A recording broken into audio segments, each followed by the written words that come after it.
معصوم کا نکاح سوائے معصوم کے کوئی نہیں پڑھ سکتا۔ اللہ جانے ابو طالب کون تھا۔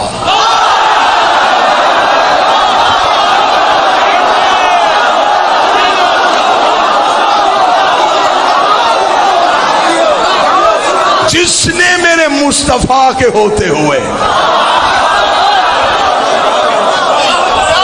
میرے مصطفیٰ کا نکاح پڑھ دیا۔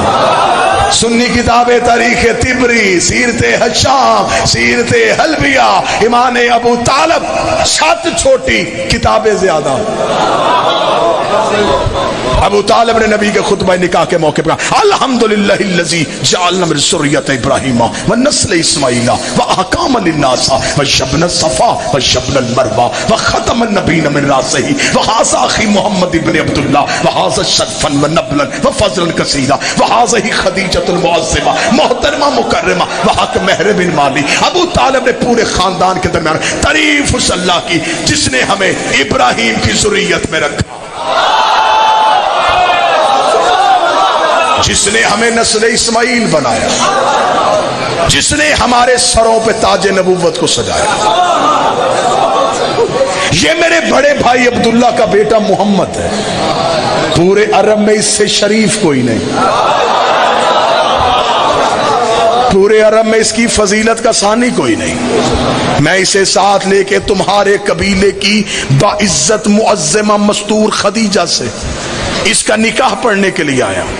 یہ کہنے کے بعد خاندان خدیجہ کو دیکھا جن کے نوکروں کی کمروں میں سونے کی پیٹیاں تھیں، ایرانی قلین بچے ہوئے تھے۔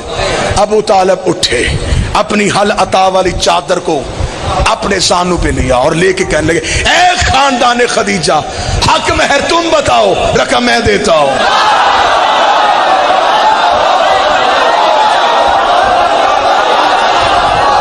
مولا کس خاندان سے کہہ رہا ہے؟ ان کے ایرانی قلین، ان کے ریشم و دیبا کے پردے، ان کی 80,000 اونٹ تجارت کرے، تو نے کہا جو مانگے، زمینیں مانگی کہاں سے دے گا، آسمان مانگ لیے کہاں سے دے گا؟ ابو طالب کا گستاخ نہ بن، اللہ نے کائنات میں وہ چیز پیدا ہی نہیں کی جس میں میرے علی کی حکومت نہ ہو۔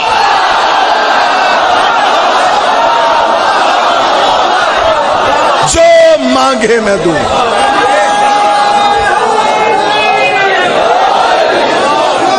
کتنا حق مہر دیا؟ 700 مسکال چاندی۔ دینیات میں بچوں کو سوال دیتے ہیں مردوں میں سب سے پہلے اسلام کون لایا؟ یہ سوال بھی رکھو، نبی کا حق مہر کس نے دیا؟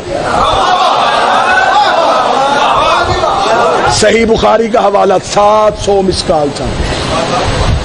اب اگر میں ابھی ڈالر پاؤنڈ بتاتا، آپ نے ابھی ضربیں دے لینی تھی، کتنے بنتے ہیں؟ اب آپ مسکال سوچ رہے ہیں کتنی ہوتی، اب میں بتاتا ہوں۔ وہی کتاب میں آگے بریکٹ میں لکھا ہے اس دور میں ایک مسکال چاندی میں 100 اونٹ سرخ آنکھوں والے کی قطار آتی تھی۔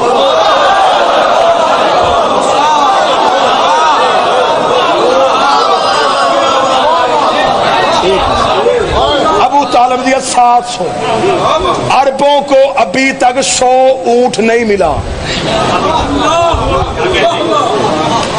یہ وہی اونٹ تھے جو نبی کی وصیت کے مطابق حسن نے زمین سے نکالے تھے۔